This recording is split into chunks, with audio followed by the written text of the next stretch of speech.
ទេសម៉ាឡេស៊ីជាម្ចាស់ផ្ទះហើយជាក្នុងនាមជាប្រធានអាស៊ានដោយមានការសម្របសម្រួលជួយបញ្ចុះបញ្ចូលពីខាងភាគីអាមេរិកអញ្ចឹងជាកិច្ចប្រជុំចតុភាគីក្រសួងការបរទេសសហរដ្ឋអាមេរិកដែលជាអ្នកសម្របសម្រួលដែលអ្នកជាអ្នកជួយបញ្ចុះបញ្ចូលឲ្យមានការចរចាគ្នារវាងកម្ពុជានិងថៃពាក់ព័ន្ធនឹងឯកសារមួយដែលឯកសារនេះឯកចាត់ទុកថាជាឈ្មោះវាគេហៅថាជាសេចក្តីថ្លែងការណ៍រួមប៉ុន្តែវាជាឯកសារនៃកិច្ចព្រមព្រៀងសន្តិភាពមួយរវាងកម្ពុជាហើយនិងថៃយើងក៏បានឯកភាពគ្នានៅក្នុងឯកសារនេះថាក្រៅពីកិច្ចការងារទាំងអស់នេះគឺខាងភាគីថៃនឹងដោះលែងដោយមិនរងចាំនៅយើងហៅថាទាហានរបស់យើងទាំង18នាក់ដែលត្រូវចាប់ខ្លួនតាំងពីមួយថ្ងៃក្រោយបាត់ឈប់បាញ់ចូលជាធរមានដែរហើយអញ្ចឹងក៏មានវិធានការមួយចំនួនទៀតដែលចែងនៅក្នុងហ្នឹងជាពិសេសការដោះស្រាយតំបន់ព្រំដែនដោយសន្តិវិធីការគោរពនៅគោលការណ៍មិនប្រើប្រាស់កម្លាំងដើម្បីដោះស្រាយបញ្ហាចំនួនផ្សេងហើយក៏ជាអាសាជាថ្មីនៅការបដិញ្ញាចិត្តរៀងខ្លួនទាំងសងខាងនេះគឺដើម្បីធ្វើយ៉ាងម៉េចឲ្យរួមគ្នាក្នុងឋានៈ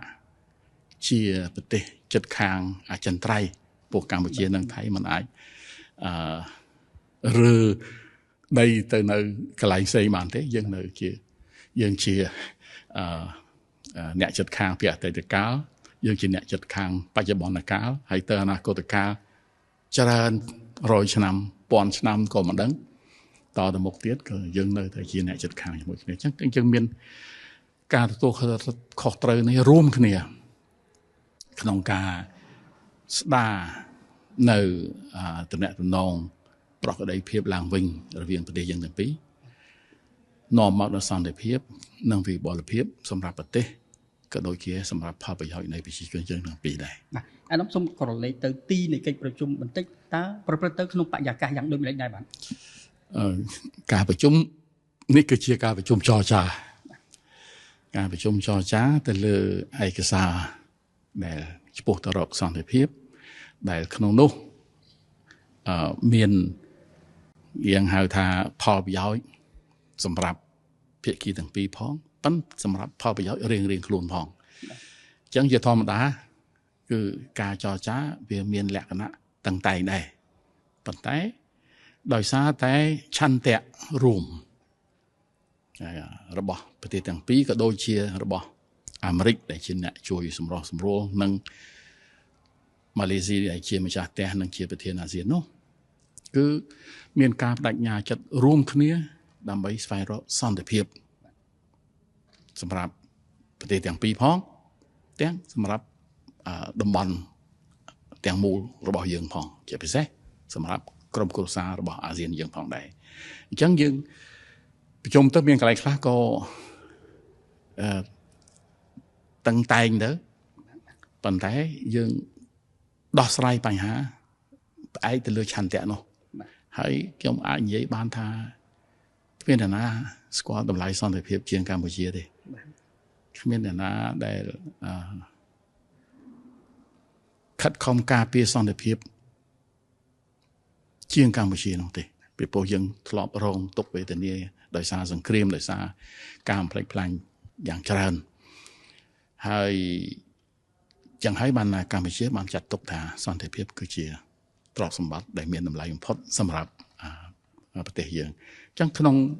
ស្មារតីនេះក្នុងឆន្ទៈនេះអង្គប្រជុំបានប្រព្រឹត្តទៅគឺថាដោយការតាំងចិត្តទាំងអស់គ្នាធ្វើយ៉ាងម៉េចឈានទៅដល់ការព្រមព្រៀងលើឯកសារដែលនឹងក្លាយទៅជាឯកសារសន្តិភាពមួយសម្រាប់ប្រទេសយើងទាំងពីរហើយក្នុងនោះក៏មានការជួយ ជ្រុំច្រែងខ្លាំងទាំងពីសហរដ្ឋអាមេរិកហើយដែលយើងធម្មតាយើងបានសម្ដែងនៅការដឹងគុណហើយថ្ងៃនេះក៏ខ្ញុំសូមឆ្លៀតសម្ដែងនៅការដឹងគុណរបស់រដ្ឋាភិបាលក៏ដូចជាប្រជាជនកម្ពុជាចំពោះឯកឧត្តមប្រធានាធិបតី Donald Trump ដែលបានជួយនាំមកនៅ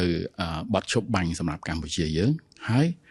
ឈានរហូតមកដល់ការព្រមព្រៀងទៅលើឯកសារសន្តិភាពនេះហើយក៏យើងមិនភ្លេចអរគុណម៉ាឡេស៊ីដែលជាប្រធានអាស៊ានដែលជាម្ចាស់ផ្ទះហើយដែលជាខិតខំប្រឹងប្រែងដែលសម្របសម្រួលកិច្ចការងារប្រជុំទាំងឡាយនៅលើទឹកដីរបស់ប្រទេសម៉ាឡេស៊ីជាពិសេសនៅកូឡាឡាំពួរនិងនៅពុទ្ធសាសនាផងដែរហើយក៏មិនភ្លេចអរគុណចំពោះមិត្តភ័ក្តិដទៃទៀតទាំងក្នុងតំបន់ទាំងក្នុងលោកដែលបានតែងតែលើកទឹកចិត្តឲ្យកម្ពុជានិងថៃដោះស្រាយបញ្ហាដោយសន្តិវិធីជាមួយគ្នាហើយក្នុងនោះជាពិសេសនោះគឺប្រទេសចិនប្រទេសចិនគឺមិនដែល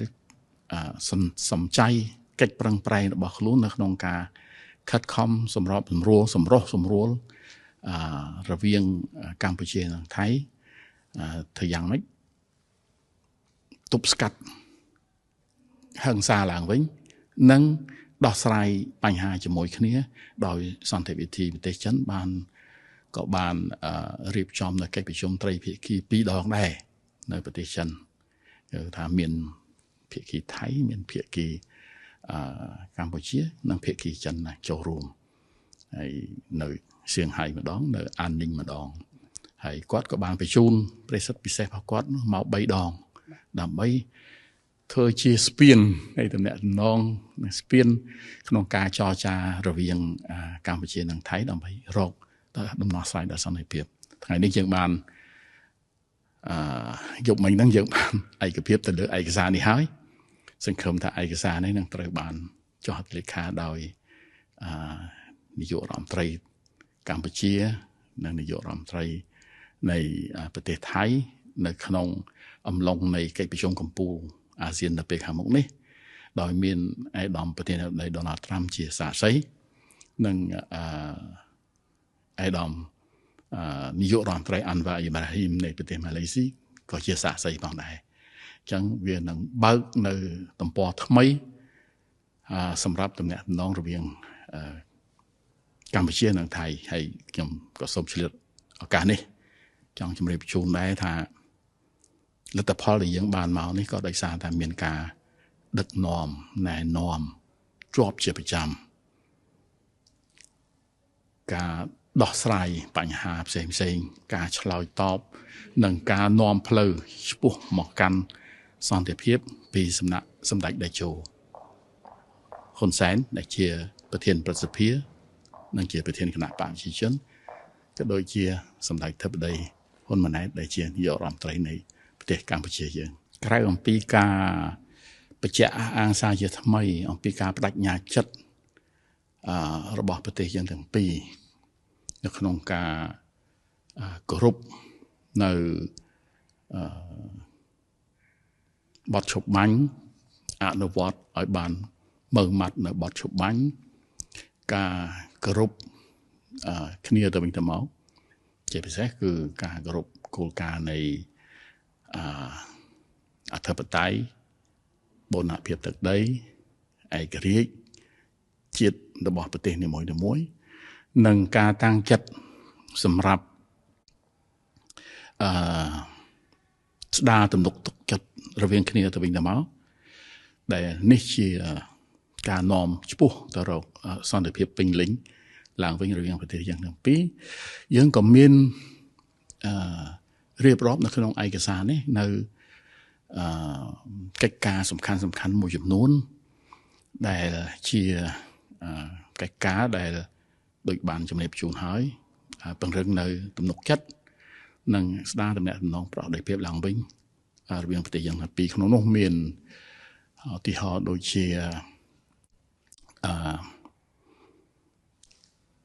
ការស្ដារទំនុកចិត្តការស្ដារទំនាក់ទំនងការទូតជាមួយគ្នាឡើងវិញនេះគេថាធ្វើនាំគ្នាធ្វើការឆ្ពោះទៅរកការស្ដារទំនាក់ទំនងការទូត រវាងប្រទេសយើងទាំងពីរឡើងវិញព្រោះយើងកន្លងទៅយើងបានទម្លាក់កម្រិតទៅអ្នកដំណងការទូតមកត្រឹមថ្នាក់លេខាធិការរបស់ស្ថានទូតការរួមគ្នាសហការគ្នាដើម្បីប្រយុទ្ធប្រឆាំងនឹងអក្រិតកម្មឆ្លងដែនជាដើមក្នុងនោះក៏មានបញ្ហា online scam ដែលជាបញ្ហាធំសម្រាប់ប្រទេសយើងទាំងពីរការបោសសម្អាតមីននៅតាមព្រំដែននៅកន្លែងណាដែលអានោះវាចូលក្នុងភាពលម្អិតមានក្រុមការងារដែលសម្របសម្រួលនឹងធ្វើការកំណត់ថាតំបន់ណាត្រូវដោះតំបន់ណាដោះមុនតំបន់ណាដោះក្រោយអីចឹងឡាក់ហើយសំខាន់មួយគឺការដកអាវុធធនធ្ងន់ទាំងឡាយពីព្រំដែនដើម្បី